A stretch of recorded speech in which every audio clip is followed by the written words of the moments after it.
Is it necessary to have an agreement? Answer is yes, it is necessary to have an agreement. Is it necessary to have a written agreement? Answer is no, it is not necessary to have a written agreement. अगर agreement written है तो उसको बोला जाता है partnership deed. तो क्या होती है ये partnership deed? Partnership comes into existence by an oral or a written agreement. It is better to have a written agreement to avoid any dispute. This written document known as partnership deed. तो written document को क्या बोला जाता है? Partnership deed. Details the terms and conditions of partnership. Partnership deed में सारे terms and conditions दी जाएंगी. तो meaning of partnership deed very very important. Contents of partnership deed, clauses of partnership deed, just read once. तो एक बार ही पढ़ लोगे तो अपने आप ही 5-6 लिख पाओगे कि पार्टनरशिप डीड में क्या मेंशन होता है.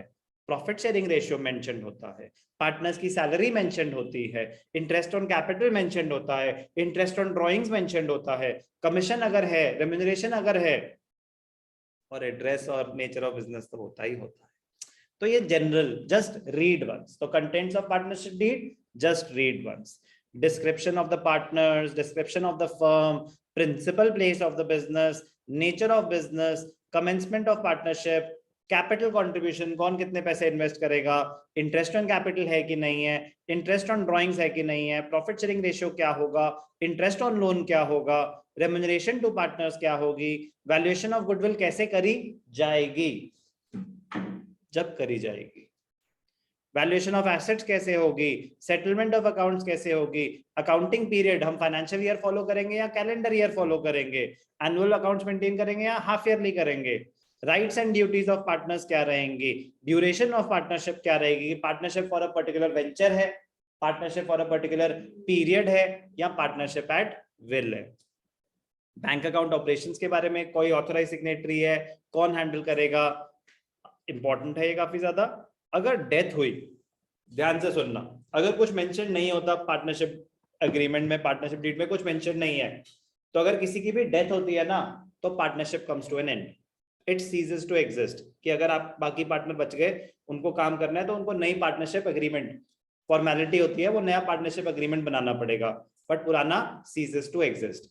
अगर कुछ मेंशन नहीं है तो, अगर हमने पार्टनरशिप डीड में मेंशन किया हुआ है कि अगर किसी पार्टनर की डेथ हो गई तो business will continue, the show must go on. अगर हमने पहले से डिसाइड कर लिया तो business will not come to an end, partnership will not cease to exist. But अगर पहले से ऐसा कोई क्लॉज है तो पार्टनरशिप डीड के कंटेंट सी कर रहे हैं. तो death of a partner, whether the firm will continue और डिसॉल्व. तो पार्टनरशिप डीड में मेंशन्ड होता है, if a partner dies the firm will dissolve, if a partner dies the firm will continue. तो बताएगी पार्टनरशिप डीड. अगर कुछ नहीं बता रही, अगर कुछ मेंशन नहीं है इस क्लॉज के बारे में, the firm ceases to exist, it dissolves. Settlement of disputes, disputes if any among the partners कैसे सेटल होंगे, क्या होगा, हाथापाई होगी या कोर्ट में जाके सेटलमेंट होगी, वो आपस में पहले से ही डिसाइड कर सकते हैं कि अगर कोई डिस्प्यूट हुआ तो फिर कोर्ट में होगा, दिल्ली के कोर्ट में होगा, हरियाणा के कोर्ट में होगा, या फिर शौर्यवीर को हमने डिसाइड करा ये मीडिएटर बनेगा और हमारे डिस्प्यूट सेटल करेगा. कुछ भी हो सकता है, डीड में मेंशन हो सकता है कि हमने कोई मीडिएटर अपॉइंट कर रखा हो कि कभी कोई भी डिस्प्यूट होगा तो मीडिएटर हैंडल करेगा हमारे disputes. Contents of partnership deed just read once. Meaning of partnership deed important है बट बड़े सिंपल सी. A written agreement is called a partnership deed. It contains the rights, duties and responsibilities of partners.